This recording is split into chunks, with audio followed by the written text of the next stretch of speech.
शासकीय तंत्र निकेतन खामगांव की पूर्व छात्र पंजीकृत सोसाइटी की विशेष बैठक 23 अगस्त 2024 को रवि भवन नागपुर के कक्ष क्रमांक 8 में संस्था के अध्यक्ष जनार्दन हिम्मत राव बानुसे की अध्यक्षता में संपन्न हुई। इस अवसर पर पूर्व अध्यक्ष सतीश केवल राम बिरमानी, पूर्व सचिव रमेश मांगीलाल गट्टानी, उपाध्यक्ष नारायण अब्दू राव अकर्ते, उपाध्यक्ष मोहम्मद फारूक, सचिव संजय प्रभाकर राव कुलकर्णी, पूर्व उपाध्यक्ष मदन मोहन जानकी राम जोशी, सदस्य विजय हरिचंद तराले, सदस्य सुभाष नारायण तराले आदि लोग उपस्थित थे।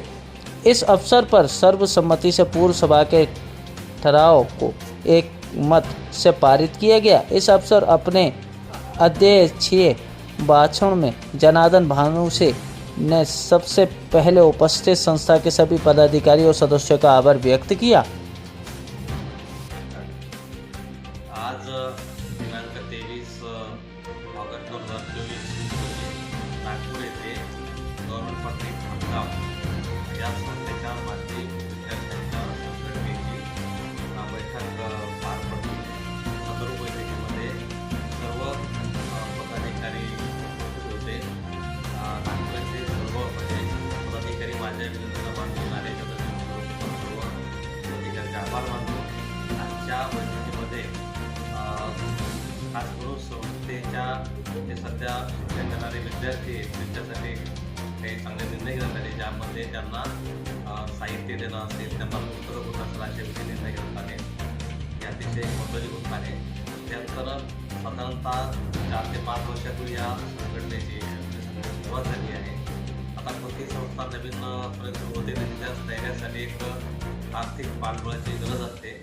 त्यामुळे या संस्थेला आर्थिक स्वायत्तता प्राप्त करण्यासाठी म्हणजे आर्थिक भांडवल कसे उभे करता येईल याविषयी सुद्धा चर्चा झाली आणि साधारणतः येणाऱ्या नोव्हेंबरमध्ये दिवाळीनंतर एक संपूर्ण माजी विद्यार्थ्यांचा गेट टुगेदर ठेवण्याचं एक चर्चा करण्यात आली। त्यामध्ये सुद्धा याविषयी एक आर्थिक म्हणजे स्वायत्तता प्राप्त करण्यासाठी प्रयत्न करण्याचे ठरले।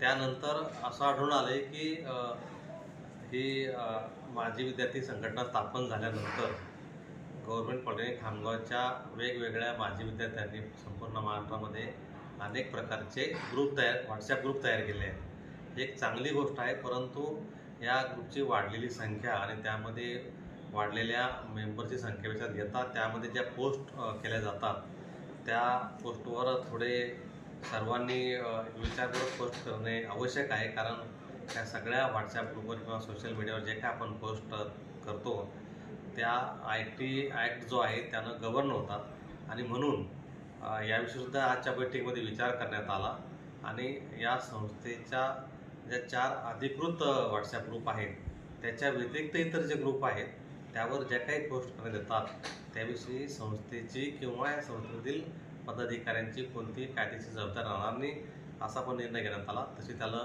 योग्य प्रकारे प्रसिद्धी पण देण्यात येईल। तसंच हे ठरलं की या संस्थेचे जे पदाधिकारी आहेत त्यांनी या 4 अधिकृत ग्रुप व्यतिरिक्त जे इतर ग्रुप आहेत त्या ठिकाणी त्यांनी ॲडमिन राहू नये।